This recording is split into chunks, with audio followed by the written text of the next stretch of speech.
We're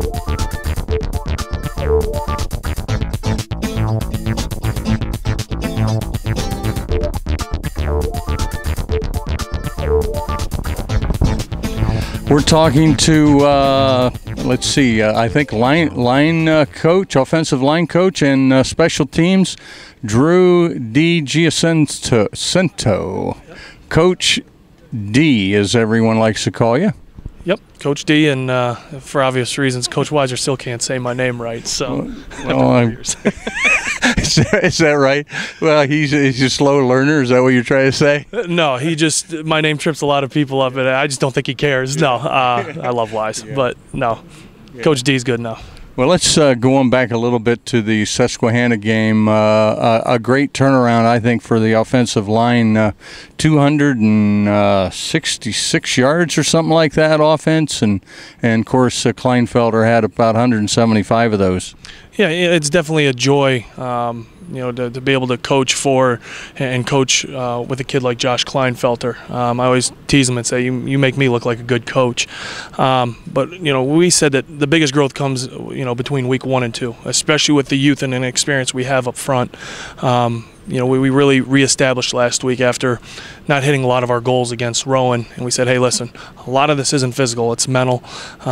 We reestablished ourselves, and I think the outcome isn't quite where we want it to be, but for a growth between week 1 and 2, we'll accept it, and we'll continue to grow from there.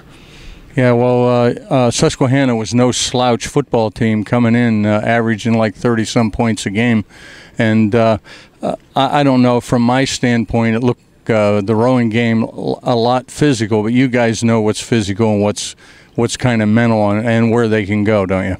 No doubt, and it also helps when you get to coach against the #1 defense in the MAC every day of practice, who, Coach Weiser runs an extremely physical defense, and what people should know is you don't show up on Saturday and play physical. I mean, they shut their running back down for a reason. They got some guys that will just hit you on defense here, and that's the way our practices are, and we set the tone from Tuesday on, and so when it gets to the game, sometimes it's almost a relief. My guys will say it's almost a relief than seeing like Teddy and Marascio and the boys over there, but great group effort, both mentally and physically. Decided the outcome on Saturday last week. Yeah, the thing I noticed was I don't think there were but 1 or 2 sacks, maybe 1, and long scoring drives. The first drive right off the game in the game set the tone.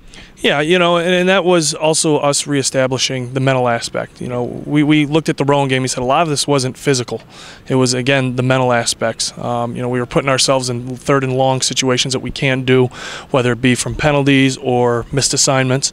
So when you put yourself in 2nd and medium, 3rd and short situations, you're going to move the football.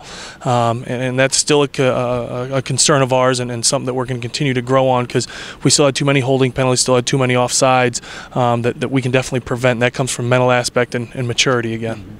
Now we're heading on down to Bridgewater, and we beat Bridgewater last year, but a lot of those people are coming back. A good chunk of those guys are coming back from last year, especially the defense, I hear. So a little bit of test again on game number 3. Yeah, schematically they're a lot like Susquehanna. Physically they're a lot like Rowan. Okay, smaller defensive line, but very active. Their linebackers in their secondary are extremely active and extremely athletic, and Coach Clark down there, it's funny you say Mike Clark with reference to them too, but he does a great job preparing those kids, and that's the reason why it's one of the most successful teams in Division III. It's a great north-south matchup. They come from a great conference, and we're representing the MAC, and it's going to be another physical game. We got out early on them last year, but they didn't back down. They made a push in the second half, and had we not taken care of the football and whatnot, it would have been a game. So, this is going to be the last time we play them for a while, at least until we see them in the playoffs, and they want to represent the ODAC, we want to represent the MAC, and it's going to be a great game. I expect a lot out of them, and it's going to be a fun physical football game. And I won't expect anything less out of that group to come ready to play. One last question.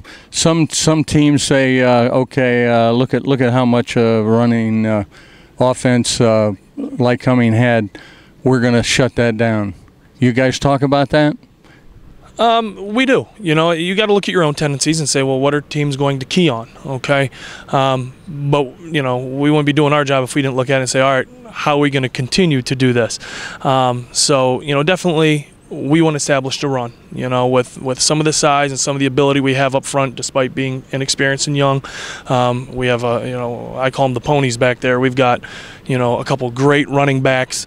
You know, we got to live and die by the run, but as you know, with Coach Clark's scheme, we're not afraid to air it out also. So I think our balance of pass and run keeps people on their heels enough that say, hey, if we're going to stop the run, you better look for the big play threat over the top, because we'll do that to you too. But, you know, I'm old school, I guess, when it comes to football, being a Michigan guy, and you run the football or you stop the run. So our defense is stopping the run. We're trying to hit the run, and you know, again, that makes for shorter second downs, third downs, and makes you a successful offense.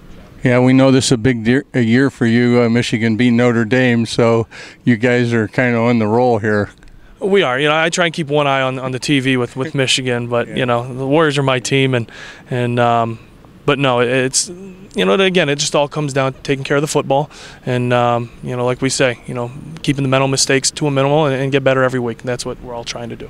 Yep. So you have a 5-hour travel time and try to get ready. Is that much different for a coach? Not really. You know, you miss those 5 hours that you could be in the office or spending time with family, I guess.